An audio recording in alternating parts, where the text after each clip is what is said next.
नमस्कार दोस्तों। किसी शहर में एक दंपति रहते थे और वो काफ़ी गरीब थे। काफ़ी गरीब का मतलब उनके पास खाने तक को पैसे नहीं रह रहे थे, है ना। बहुत ही दिक्कतें चल रही थी।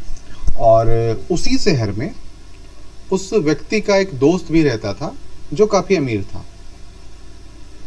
और ये बात उसकी पत्नी जानती थी बहुत अच्छे से, है ना। ये बात उसकी पत्नी जानती थी बहुत अच्छे से कि इनका शहर में जो दोस्त है वो बहुत अमीर है। ठीक है, काफ़ी अमीर, करोड़ों का व्यापार चलता होगा, जो भी मतलब बहुत अच्छा खासा पैसा था उनके पास। तो ये रोज कहती थी कि आपका जो दोस्त है उसके पास जाइए ना थोड़ी मदद मांगने को, क्या हो जाएगा, कोई बात नहीं होगी, आपका दोस्त है कुछ तो मदद करेगा, है ना। तो यह कहता था कि नहीं, मुझे जाना अच्छा नहीं लगता, वो मदद नहीं करेगा। तो कोई बात नहीं, आप जाके तो देखो, शायद कुछ मदद कर दे, है ना। तो बहुत कहने पे, बहुत दबाव डालने पे वो एक दिन चला जाता है दोस्त से मिलने, और दोस्त से कहता है, अपनी कथा कहता है। दोस्त स्वागत करता है और कहता है, उसके बाद सुनाता है कि ये कथाएं, मतलब ऐसी ऐसी कहानी है मेरी, और बहुत दिक्कत हो रही है, और बहुत उम्मीद से तुम्हारे पास आया हूं। ठीक है। दोस्त सुनता है और उसे 1000 रुपये पकड़ा देता है। कहता है मैं इतनी ही मदद कर सकता हूं। वो मांगने आया था तो वो ना भी नहीं कर सकता। 1000 रुपये लेके वो चला जाता है और पत्नी को जाके कहता है कि मैं कहता था ना कि वो कुछ मदद नहीं करेगा, वो कुछ भी मदद नहीं करेगा, मैं कहता था ना, लो 1000 रुपये पकड़ाए हैं, है ना। तो पत्नी बहुत सुशील, समझदार और ज्ञानी होती है। देखो, कभी कभी दुख मार देता है लोगों को। तो ऐसा नहीं कि जिनके पास धन नहीं है वो मतलब विद्वान नहीं होते या जानते नहीं हैं। कभी कभी किस्मत और कुछ चीज़ें ऐसी होती हैं कि वो बिना धन के रह जाते हैं या अल्प धन वाले हो जाते हैं, है ना। तो पत्नी बहुत ज्ञानी सुशील रहती है और कहती है कि बहुत ज़्यादा मदद कर दी उसने, 1000 रुपये दे दिए, बहुत दे दिया। तो ऐसा करो, आप ये 1000 रुपयों से, इन 1000 रुपयों के मूंगफली ले आओ, कच्ची वाली, है ना। कच्ची वाली मूंगफली ले आओ और मैं उन्हें भून देती हूँ, और आप बाजार में उसे जाके बेचना।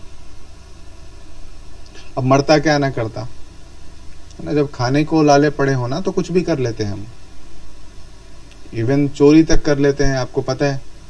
तो मरता क्या ना करता, उसने मूंगफली लाई और वाइफ ने भून दिया, और फिर वो बाजार ले जाके बेचा। मुनाफा हुआ, एक हिस्सा रख के बाकी फिर से वही रोज करने लगा, और धीरे धीरे ये व्यापार चल निकला। धीरे धीरे उसने छोटा सा खोमचा ले लिया, या फिर धीरे धीरे दुकान डाल दी, और काफ़ी वो बढ़ गया। और जब वो बढ़ गया तब उसकी पत्नी ने याद दिलाया कि आपने कहा था कि आपके दोस्त ने मदद नहीं करी थी। ये जो आज आपके पास संपत्ति है, यह उसी 1000 रुपये की पूरी बढ़ोतरी। तो ध्यान रहे दोस्तों कि जब हम सकारात्मक तरीके से चीज़ों को देखते हैं तो हो सकता है कि बहुत छोटी सी छोटी बात भी बहुत फायदा दे दे आपको, है ना। और नकारात्मक तरीके से सोचने के बाद तो करोड़ों रुपया भी हो आपके पास तो बेकार होता है। खैर, अब चलते हैं। आज 28 अगस्त है और रविवार है, और आज क्या है इसके बारे में देखते हैं। जो पहली न्यूज़ है आज हमारी, वो है it's D day, stage set for demolition twin towers in Noida, है ना। अब यहाँ पे 2 टावर्स थे और जिन्हें आज गिरा दिया गया है। जब हम ये न्यूज़ बता रहे हैं तो इन्हें गिरा दिया गया है 2:30 बजे के करीब। और इस न्यूज़ को देने का ये अर्थ है कि आखिर 700 करोड़ रुपए लगा के जब इसको बनाया गया और उसके बाद इसको गिरा दिया गया, तो कई लोगों ने कहा कि इसे स्कूल बना दिया जाए, इसे अस्पताल बना दिया जाए। जब देखो, कभी कभी जो चीज़ें होती हैं वो सांकेतिक होती हैं। सांकेतिक का मतलब होता है कि ये जो गिराया गया ये सांकेतिक था। सांकेतिक का मतलब कि आपने अवैध काम किया है तो वो अवैध ही रहेगा, हम किसी भी तरीके से उसको वैध नहीं बनाएंगे, है ना। और ये अच्छी बात थी, बहुत ही अच्छी बात थी कि उसको गिरा दिया गया। ऐसा कोई दुस्साहस आगे नहीं कर पाएगा, है ना। इसके बाद जो है वो पेज नंबर 7 पे है, हम लोग सीधे पेज नंबर 7 पे चलते हैं। पेज नंबर 7 पे जो है single brand to help cut fertiliser cost, one nation one fertiliser की घोषणा की गई है। यदि इसे पढ़ लेंगे आप, वन नेशन वर्ल्ड फर्टिलाइजर क्या है और इसके तहत क्या चलाया जाएगा। एक सिंगल ब्रांड जो है प्रधानमंत्री भारतीय जन उर्वरक परियोजना, है ना। तो इसके लिए क्या है और किस तरीके की बातें की गई हैं, इससे क्या फ़ायदे होंगे, इनको आप देख लीजिएगा। तो वन ब्रांड या वन नेशन वन फर्टिलाइज़र, इस पे आप लोग बात करेंगे और इसके कुछ नुकसान भी होंगे, है ना। कुछ नुकसान होंगे तो उसके लिए आपको देखना होगा, क्योंकि कभी कभी क्या करते हैं कि हम फ़ायदा पहुंचाने के चक्कर में कहीं ना कहीं उसके स्याह पक्ष को इग्नोर कर देते हैं, है ना। हो सकता है कि कृत्रिम कमी का फ़ायदा हो सकता है कि कुछ लोगों को बहुत ज़्यादा मिले, हो सकता है कि फिर से दिक्कतों का सामना करना पड़े या मिले ही नहीं, है ना। तो इस तरीके से चीज़ें की जा सकती हैं। उसके बाद है यूज खादी प्रोडक्ट्स डेली, है ना। तो यहाँ पे प्रधानमंत्री ने अपील की है कि जो खादी के प्रोडक्ट्स हैं, खादी के उत्पाद हैं, उसे डेली प्रयोग कीजिए। अब ये आज़ादी का अमृत महोत्सव के तहत किया गया है। दूसरी बात कि खादी को बढ़ावा देने के लिए, है ना। तो भारत में खादी को बढ़ावा देने के लिए कहा गया है, चूँकि जो भी हम 2047 तक अमृत काल जो चला रहे हैं उसके अंतर्गत ये चीज़ें करी जा रही हैं। तो ठीक है, एक अपील है और इससे क्या फ़ायदे होंगे और भारत में किस प्रकार का फ़ायदा होगा, लोगों को किस प्रकार से इसका फ़ायदा मिलेगा, इसके बारे में बात की गई है। उसके बाद है इंटेलिजेंस एजेंसी ना seek law on crypto deals के लिए इंटेलिजेंस एजेंसी लॉ चाह रही है। अभी तक क्रिप्टो के लिए कोई ऐसा कानून हमारे देश में नहीं है, इसी के बारे में बात की गई है। ठीक है, तो इसे पढ़ें। इसके बाद है Swiggy executive seek minimum wage protest spread to more state. ये इनको गिग वर्कर कहा जाता है। गिग वर्कर मतलब इनका परमानेंट कोई वर्क नहीं होता, है ना। तो कम से कम ये चाह रहे हैं कि एक मिनिमम सैलरी इनको मिले ताकि एक निश्चितता हो, है ना। निश्चितता हो तो ज़्यादा मतलब बेहतर होगा, है ना।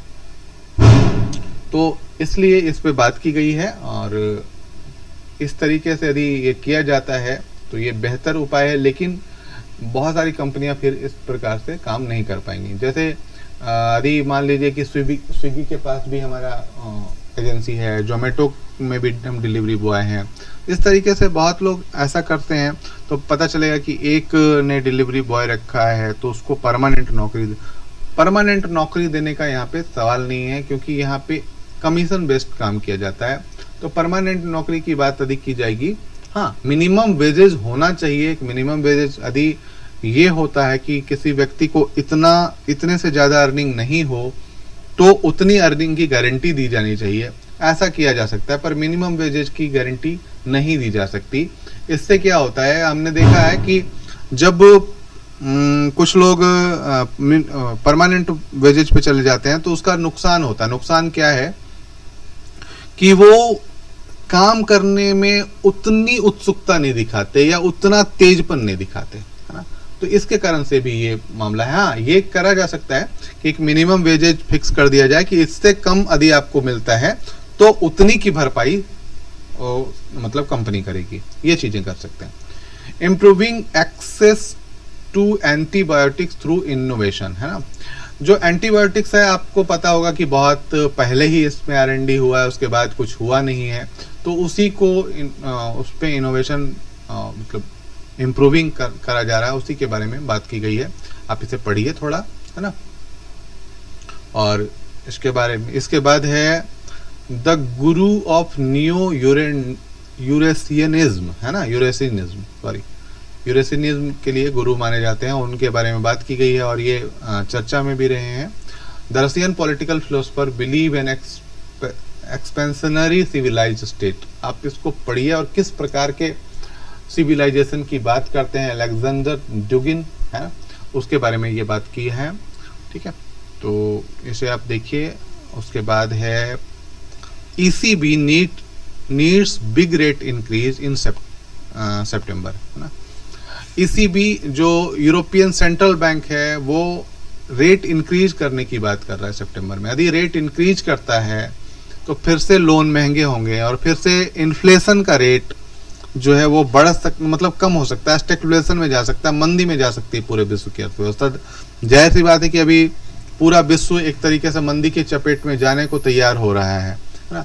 और यदि इस तरीके की बातें की जाती हैं तो लोगों के पास पैसे कम हो जाएंगे, वो सामान खरीदना कम कर देंगे और चीज़ों की जो कीमतें हैं वो कम होती चली जाएंगी, है ना। इसके कारण से ये मामला है।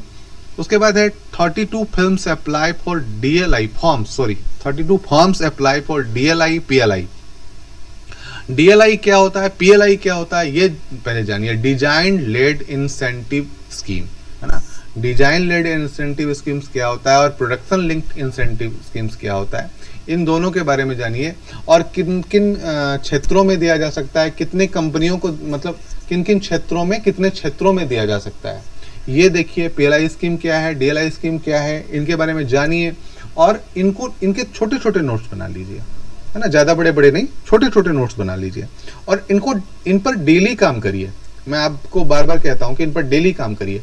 डेली काम करेंगे बहुत ही अच्छा रहेगा और बहुत ही आसानी से आप मगअप कर पाएंगे और नेक्स्ट डे उस पर इम्प्रूव कर पाएंगे। ठीक है, तो आज के लिए इतना ही। धन्यवाद।